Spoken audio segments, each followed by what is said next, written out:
ಸರ್ಕಾರ ಬಡವರಿಗಾಗಿ ವಸತಿ ಯೋಜನೆಗಳನ್ನು ಜಾರಿಗೆ ತಂದು ಗುಡಿಸಲು ರಹಿತ ಮಾಡುವ ಗುರಿ ಇಟ್ಟುಕೊಂಡಿದೆ. ಆದರೆ ರಾಯಚೂರು ಜಿಲ್ಲೆಯ ಮಾನ್ವಿ ತಾಲೂಕಿನ ಸುಂಕೇಶ್ವರ ಗ್ರಾಮ ಪಂಚಾಯಿತಿ ಪಿಡಿಒ ನಾಗಭೂಷಣ್ ರವರು ಬಡವರು ಮನೆ ಕಟ್ಟಿಕೊಂಡು ಜಿಪಿಎಸ್ ಮಾಡದೆ ಸತಾಯಿಸುತ್ತಿದ್ದಾರೆಂಬ ಆರೋಪ ಕೇಳಿಬಂದಿದೆ. ಇನ್ನು ದೇವರು ವರ ಕೊಟ್ಟರೂ ಪೂಜಾರಿ ವರ ಕೊಡಲಿಲ್ಲವೆಂಬಂತಾಗಿ ಸುಂಕೇಶ್ವರ ಗ್ರಾಮದ ಜಯಮ್ಮ ಗಂಡ ರಾಘವೇಂದ್ರ ಹಾಗೂ ಹುಲಿಗೆಮ್ಮ ಗಂಡ ಸಿದ್ದಪ್ಪ ರವರು 2021-22ನೇ ಸಾಲಿನಲ್ಲಿ ಪ್ರಧಾನಮಂತ್ರಿ ಆವಾಸ್ ಯೋಜನೆಯ ಫಲಾನುಭವಿಗಳಾಗಿದ್ದರು. ಸುಂಕೇಶ್ವರ ಗ್ರಾಮ ಪಂಚಾಯಿತಿ ಪಿಡಿಒ ನಾಗಭೂಷಣ್ ರವರು ಜಿಪಿಎಸ್ ಮಾಡಲು 30,000 ಕೇಳುತ್ತಿದ್ದಾರೆಂದು ಫಲಾನುಭವಿಯ ಪತಿ ರಾಘವೇಂದ್ರ ಅವರು ಮಾನ್ವಿ ತಾಲೂಕು ಪಂಚಾಯಿತಿ ಇಒ ಖಲೀದ್ ಅಹಮದ್ ಅವರಿಗೆ ನೀಡಿದ ದೂರಿನಲ್ಲಿ ಆರೋಪಿಸಿದ್ದಾರೆ. ನಾನು ತಿಮ್ಮಣ್ಣ ತಂದೆ ಶರಣಪ್ಪ ಹಿರೇಕೊಟ್ನಿಕಲ್. ಮಾನ್ಯ ಡಿ ಸಿ ಸಾಹೇಬರೇ, ಜಿಲ್ಲಾಧಿಕಾರಿಗಳಾದ ಡಿ ಸಿ ಸಾಹೇಬರೇ, ಸರ್ವ ಕುಂದುಕೊರತೆಗಳ ನಿರ್ವಹಣಾಧಿಕಾರಿಗಳು ತಾವು.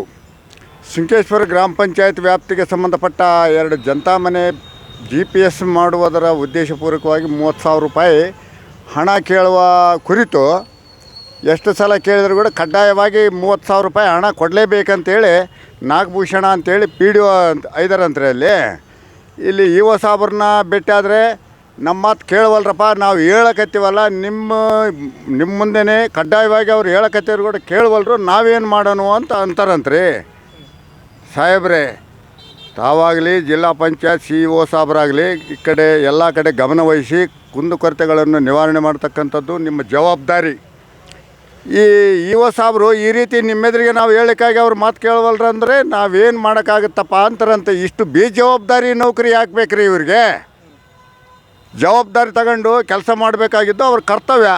ತಮ್ಮ ಕೈ ಕೆಳಗಿರ್ತಕ್ಕಂಥ ಸಿಬ್ಬಂದಿ ವರ್ಗದವರು ಮಾತು ಕೇಳಲಿಲ್ಲ ಅಂದ್ರೆಗೇನ ಮತ್ತು ಇವ್ರಿಗೆ ಈ ಡ್ಯೂಟಿ ಹಾಕ್ಬೇಕ್ರಿ.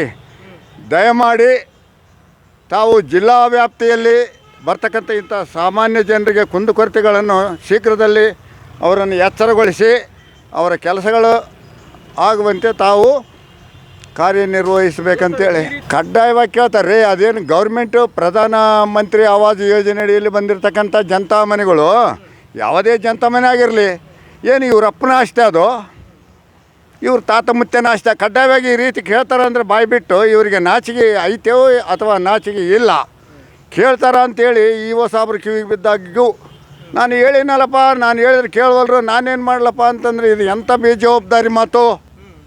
ಇವರಾದರೂ ಸ್ವಲ್ಪ ಎಚ್ಚರ ವಹಿಸಿ ಅವ್ರನ್ನ ಗೆದರಿಸಿ ನಿಮಗೇನು ಡ್ಯೂಟಿ ಬೇಕಾ ಇಲ್ಲಾಂದ್ರೆ ನಿಮ್ಮ ಮನೆಗೆ ಹೋಗ್ತೀರ ಅಂತ ಕೇಳ್ಬೋದಾಗಿತ್ತಲ್ಲ. ನಾನೇನು ಮಾಡ್ಲಪ್ಪ ಅಂದರೆ ಏನದ್ರ ಅರ್ಥ? ಇವ್ರ ಮುಂದೆ ಫಲಾನುಭವಿಗಳ ಮುಂದೆ ನಾನೇನು ಮಾಡ್ಲಪ್ಪ ಅಂದಾಗ ಇವ್ರೇನು ಬಾಯಿ ತೆರ್ಕೊಂಡು ನೋಡ್ಬೇಕಾ? ಮತ್ತು ಇನ್ನೇನನ್ನ ದೂರು ಸಲ್ಲಿಸ್ಬೇಕಾ? ದೂರು ಸಲ್ಲಿಸಿದ್ರು ಕೂಡ ಇವರು ಕ್ರಮ ತಗೊಂಡಿಲ್ಲ ಅಂದರೆ ಇವರು ಕೂಡ ಮಹಾ ಬೇಜವಾಬ್ದಾರಿ ಕೆಲಸ ಮಾಡ್ತಾರಂತ ಅರ್ಥ ಆಗುತ್ತೆ ಸಮಾಜಕ್ಕೆ. ಜಗ್ಗಿ ಕುಂದುಕೊರತೆಗಳಿದಾವೆ, ಯಾವುದೂ ಮಾಡೋಕ್ಕಾಗಂಗಿಲ್ಲ. ಮೇಲಧಿಕಾರಿಗಳು ಏನು ಮಾಡ್ತಾರೋ ಗೊತ್ತಿಲ್ಲ, ಇವ್ರು ಕೂಡ ಇವರಿಗೆ ಫಾಲೋ ಆಗಿದ್ದಾರೋ. ಇದನ್ನು ಅತಿ ಜಾಗೃತವಾಗಿ ಶೀಘ್ರದಲ್ಲಿ ಎಚ್ಚರ ವಹಿಸ್ಬೇಕಂತೇಳಿ ನನ್ನ ಮನವಿ.